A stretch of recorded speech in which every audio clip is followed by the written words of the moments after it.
Bonjour mes amours, j'espère que vous allez bien. Bienvenue dans ce deuxième épisode des Motivlogs. Aujourd'hui, encore une fois, on se retrouve dans un contenu assez différent de ce que j'ai l'habitude de faire. Là, cette deuxième édition des Motivlogs, je vais essayer de faire des choses qui m'intéressent, de vous proposer le contenu que moi-même je regarde et que je trouve qu'il manque un petit peu de mélanine dedans. Et du coup aujourd'hui je voulais vous parler d'argent. Toujours dans le thème de la motivation, ne vous inquiétez pas, je ne vais pas vous taper sur le doigt à vous dire t'as mal fait. Je vais juste vous donner les conseils que moi j'essaye d'appliquer ou que j'ai déjà appliqué pour essayer d'avoir une situation financière, un petit peu moins chaotique. Si vous avez regardé le Motivlog d'hier, donc le premier épisode, vous savez désormais dans quel contexte familial j'ai grandi, que je ne viens pas du tout d'une famille peu riche. Au contraire, je viens de la pauvreté, de la misère. J'ai pas du tout eu d'éducation financière. J'ai un peu tout appris sur le tas. Donc, forcément, j'ai commis énormément d'erreurs. Et je pense que c'est important de le mentionner parce que c'est sûr que les conseils qui viennent d'une personne qui a grandi dans la galère et les conseils qui viendront d'une personne qui vient d'un contexte familial un peu plus aisé, ce sera jamais la même chose. La ligne de départ n'est pas la même et la vision des choses n'est absolument pas la même. Donc, si vous venez d'une famille riche de base et que vous avez grandi dans l'argent, il se peut que mes conseils ne vous servent à rien. Mais si tout comme moi, votre famille elle patauge un petit peu, vous-même vous pataugez pour vous en sortir, restez bien jusqu'à la fin de la vidéo. Je vais essayer d'organiser cette vidéo en deux parties. Donc il y aura la partie investissement et la partie loisir. Comment je gère mes investissements, quel livret d'épargne choisir, comment éviter d'utiliser tout l'argent de son livret A. Alors pour ceux qui ne seraient pas au courant, il y a différents types d'épargne. Il y a l'épargne court terme, il y a l'épargne long terme. L'épargne court terme, ça va être globalement des livrets avec des rendements très faibles. Donc un rendement, pour ceux qui ne sauraient pas ce que c'est, un rendement c'est les intérêts que vous accumulez chaque année. Donc par exemple si vous mettez 100 €, si le rendement est à 1%, vous allez gagner 1 €. Et du coup les livrets court terme, donc on compte le livret jeune ou le livret A, ce sont des livrets qui vous permettent d'épargner, donc de retirer les sous de votre compte principal pour les mettre de côté, mais qui vous permettent surtout d'y avoir accès à n'importe quel moment. Ces livrets sont pas forcément intéressants parce que généralement le taux est inférieur à l'inflation. Je pense que c'est des livrets que tout le monde a. J'ai un livret A et j'ai un livret jeune et ce sont des livrets que je n'utilise plus du tout, ou que très peu. Pourquoi? L'année dernière, j'ai eu la chance de toucher une assez grosse somme due à un capital d'essai que ma grand-mère avait fait. Et donc, je reçois une somme à 5 chiffres sur mon compte en banque. J'ai 19 ans. Aucune éducation financière, je vous le rappelle. Je reçois cette grosse somme, je ne sais pas où le mettre. À ce moment-là, j'avais pas encore travaillé dans les assurances vie, donc je ne savais pas qu'il y avait plusieurs livrets d'épargne, je savais pas quoi faire. Mon premier réflexe a été d'appeler ma conseillère pour qu'elle me conseille, pour qu'elle fasse son taf. J'avais une conseillère de merde qui me dit, écoutez, on peut vous faire un livret A. Et moi, je connais pas ce que c'est que les livrets. Donc je me dis, ok, faisons un livret A. Je décide de virer l'entièreté de la somme que j'ai reçue sur le livret A parce que je ne voulais absolument pas y toucher. Mais sauf que, comme je vous l'ai dit, le livret A, l'argent, vous pouvez le sortir à tout moment. Et comment vous dire que j'ai dépensé ce montant à 5 chiffres en 6 mois. En 6 mois. Tout à fait. Parce que j'y avais accès, parce que je n'avais pas d'éducation financière, parce que c'est la première fois de ma vie que j'avais une aussi grosse somme dans mes mains. Donc du coup, tous mes petits caprices d'enfant, toutes les choses que je n'ai pas pu accomplir étant plus jeune, tous mes petits rêves, aussi bêtes qu'ils soient, je les ai réalisés. Je voulais voyager, hop, j'allais en voyage. J'ai envie de commander des sushis pendant 3 semaines, hop, je commandais. J'ai envie de m'acheter des meubles, des canapés à 1000 €, des lits à 500 €, des machins. Hop, je faisais. Et 6 mois plus tard, je me suis trouvée, il n'y avait absolument plus rien. Quand je vous dis plus rien, c'est pas genre il restait 100 €. Il ne me restait absolument plus rien. Je n'ai pas investi, je n'ai rien fait que des loisirs et que des plaisirs, uniquement parce que j'ai eu une mauvaise conseillère. Et donc quand vous avez des mauvais conseillers bancaires, il vaut mieux soit changer de banque, soit vous informer de vous-même. Et moi la chance que j'ai eue, c'est que par la suite j'ai trouvé un travail en assurance vie qui m'a permis de savoir en fait qu'il existait d'autres types d'épargne. Pour pouvoir bien gérer son argent et pour pouvoir surtout bien épargner, il faut connaître ses habitudes. Moi je savais de base que j'étais quelqu'un, si tu me donnes de l'argent, je vais te le dépenser. Et c'est là qu'interviennent les assurances vie. Les assurances vie, c'est un placement globalement qui est très sûr, mais c'est sur du long terme. C'est-à-dire que votre argent va être bloqué pendant 4, 6, 8 ans en fonction de quel type de livret vous allez choisir. Et vous allez avoir la possibilité également de pouvoir investir dans des actions si vous êtes intéressé ou sinon sur des placements immobiliers. Généralement, ça a de très bons rendements et vous allez retrouver avec une plus-value très certainement. Donc, les livrets A et les livrets jeunes, on oublie. Franchement, ces livrets, il faut vraiment les garder pour si jamais vous voulez avoir une petite épargne à court terme. Donc, vous mettez des 300, des 400, des 500 €. Mais si vous touchez une grosse somme d'argent d'un coup que vous ne voulez absolument pas toucher, pour que vous économisez pour un très gros projet, coffrez-les en assurance vie. Deuxième conseil que je peux vous donner, faites le calcul de ce que vous dépensez. Alors là, je vous invite à aller regarder ma vidéo sur comment je gère mes finances que j'avais faite l'année dernière. Elle est un petit peu obsolète parce que mes revenus ont beaucoup changé entre temps et ma façon de faire a beaucoup changé. Dites-moi en commentaire si vous voulez que je vous refasse une vidéo sur comment je gère maintenant que je suis à 100% auto-entrepreneur. Il faut que vous fassiez le calcul au moins une fois de combien vous coûte votre train de vie. Je trouve que c'est important de savoir exactement combien on se coûte à nous-mêmes. Moi, je sais que par mois, je me coûte à peu près 1800 €.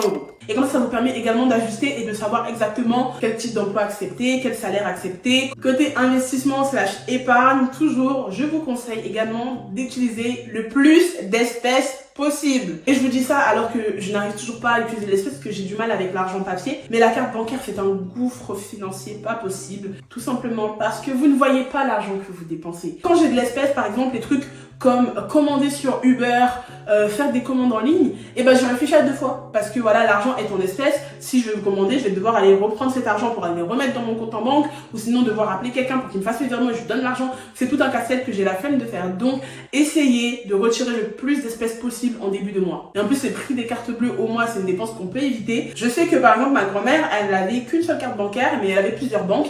Et dans ces autres banques où elle l'épargnait justement, elle a refusé de prendre des cartes de crédit pour pouvoir retirer son argent. Et quand elle avait besoin de faire un retrait, elle allait directement au guichet et c'était la personne qui lui faisait le retrait. Ils ont encore le droit de faire ça. Si vous voulez, vous pouvez totalement demander à ne plus avoir de carte bancaire et ne fonctionner qu'avec de l'espèce. Ça marche aussi très très bien. D'ailleurs, je pense que je vais essayer ça un de ces 4. Ensuite, pour ceux qui travaillent, qui sont cadres et qui sont dans des assez bonnes boîtes, il existe des épargnes d'entreprise. Renseignez-vous, c'est super intéressant. J'ai une cousine qui travaille dans une grosse entreprise et ils ont mis en place une épargne salariale. Donc, elle a placé 3000 € et au bout de 5 ans, si tu es toujours dans l'entreprise, on te rend le double plus un petit montant en plus. Et il faut savoir que sur ces épargnes salariales, il y a toujours des petites lignes. Et les petites lignes, c'est que si tu as gardé ton argent placé plus de 6 mois et que tu dois retirer ton argent pour motif de grossesse, déménagement ou que tu quittes l'entreprise, et ben on te rend quand même ton argent plus le double, plus la prime. Donc elle a juste laissé placer ses 3000 € 6 mois et 6 mois plus tard, elle a récupéré 6800 €. Donc franchement, si vous êtes dans des grosses boîtes, si vous êtes cadre, renseignez-vous si votre entreprise a mis en place une épargne salariale, ça peut être vraiment super intéressant. Donc là, je pense que j'ai un petit peu fait le tour sur mes petites connaissances sur comment épargner et les différents bons plans pour avoir de l'argent. Je ne peux pas vraiment me prononcer concernant les investissements en trading, en crypto-monnaie parce que c'est un domaine que je ne connais pas et sur lequel je suis encore en train de me former. Donc quand je serai OP, peut-être que je vous ferai une vidéo là-dessus. On peut passer à la partie dépenses. Je sais que on aime dépenser, on aime l'argent. Moi la première, je trouve que je gère pas super bien mon argent. Comme j'expliquais dans mon dernier vlog, comment se passait mon mois type avec mes entrées d'argent par rapport aux aides sociales et mes entrées d'argent par rapport à mon activité de créatrice de contenu, et bah il arrive toujours un moment au milieu du mois où je n'ai plus d'argent. Et je sais exactement à quoi cela est dû. En début du mois, je fais la bringue avec mon argent. Et quand j'arrive au milieu de mois, j'ai plus rien. Et comme je sais qu'à la fin du mois, j'ai mon argent YouTube qui va venir pour combler ce vide, et bah je souffre en silence tout le milieu du mois. Donc première des choses, ce serait éviter au maximum de prendre une autorisation de découvert. Je n'ai personnellement plus du tout d'autorisation de découvert depuis que l'année dernière, je suis tombée dans la spirale infernale du découvert et je pouvais plus m'en sortir. Là, pour ma nouvelle banque à laquelle je suis, donc la LCL, qui est une excellente banque, je vous la conseille. J'essaie de ne pas prendre d'autorisation de découvert sur mon compte en banque. Moi, le découvert, je le prenais comme une continuité de mon argent. Si j'ai un revenu à 1800 avec mon autorisation de découvert, pour moi, j'ai 2100 € de revenus. Il vaut mieux que s'il n'y a pas d'argent sur le compte, aucun paiement ne passe. Au moins, vous êtes tranquille. Seconde chose, c'est dur, hein. C'est très dur pour moi de le dire. Arrêtez de commander à manger. Et ça, c'est un conseil que moi-même, je dois appliquer parce que là, je fais la madame fait ce que je sais pas ce que je fais. Mais mon plus gros pôle de dépenses, c'est Uber. Je pense que je dépense à peu près par mois, en tout peut-être 200 à 300 € par mois dans ces choses-là. Je sais pas si vous vous rendez compte. Donc, si chaque fois vous dépensez à peu près 20 € pour vous nourrir, en une semaine, 2 x 7, on est à 140 €. C'est énorme. Après, si vous avez les moyens, on ne vous jette pas la pierre. Si vous avez le budget, alors là, kiffez votre vie. Hein. Encore une fois, c'est à vous de savoir combien vous cotez par mois. Personnellement, je sais que ces pôles de dépenses, je ne pourrais pas les retirer. Je pourrais les diminuer, mais je pourrais pas les retirer parce que ça fait partie de moi, parce que je n'aimerais jamais cuisiner. Je sais qu'il y en a énormément qui voient un petit peu le train de vie de plein de gens sur Instagram et qui sont prêts à aller faire des prêts à la consommation pour pouvoir vivre cette vie-là. On ne s'endette pas. pour vivre un train de vie qui n'est pas le nôtre. Par exemple, prendre un crédit à la consommation juste pour le lifestyle et vous n'avez aucun autre moyen que votre salaire pour le rembourser, ça n'a aucun sens. Pareil pour toutes les personnes qui font des tontines, c'est une sorte de coopération entre plusieurs personnes qui mettent de l'argent chaque mois ensemble et chaque mois une personne différente va venir bouffer la somme totale. Donc par exemple, s'il y a 10 personnes qui mettent 100 €, chaque mois une personne va bouffer 1000 €. Donc ce sont des bonnes initiatives, les tontines. Cependant, on ne prend pas un prêt, on ne prend pas un crédit, on n'emprunte pas d'argent pour rembourser un autre argent qu'on a emprunté. Parce que ça, c'est la spirale infernale. J'ai été tentée plusieurs fois de prendre des crédits à la consommation pour pouvoir meubler un appart, pour un déménagement, mais je ne l'ai jamais fait. Déjà parce que j'ai la flemme des paperasses, je vous jure, je supporte pas la paperasse. Mais également parce que je me dis, ok, je vais meubler l'appart, et une fois que l'appart est meublé, je fais quoi? Je vais devoir rembourser ce crédit. Et encore une fois, c'est pareil pour les paiements en plusieurs fois. C'est un piège. Ne vous dites pas que les entreprises sont trop sympas de vous faire payer en plusieurs fois, c'est hyper gentil, ils veulent nous faciliter la vie. Absolument pas, ils savent qu'ils ont quelque chose à gagner. Les paiements en plusieurs fois, c'est très bien le premier et le deuxième mois, parce que vous êtes content, ça vous allège. Le troisième mois, vous avez déjà oublié un petit peu que vous avez votre paiement en plusieurs fois, parce que le bien, vous l'avez déjà depuis 2 mois, depuis 3 mois, vous avez fini de l'utiliser, le bien n'est même plus neuf pour vous. Et donc quand le troisième paiement arrive, vous êtes dans la merde, parce que vous n'aviez pas prévu. Et du coup, le paiement ne passe pas. Et donc, l'organisme vous prend des frais.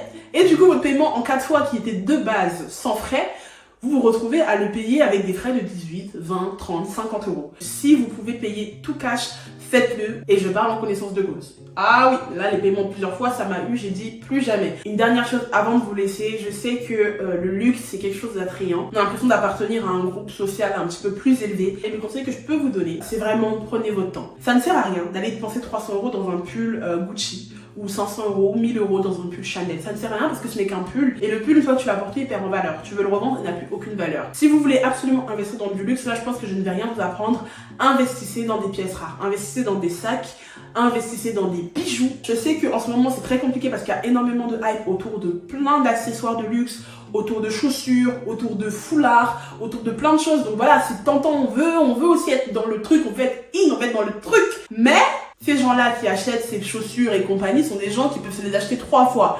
Si vous voyez que vous pouvez pas l'acheter 3 fois, ça ne sert à rien.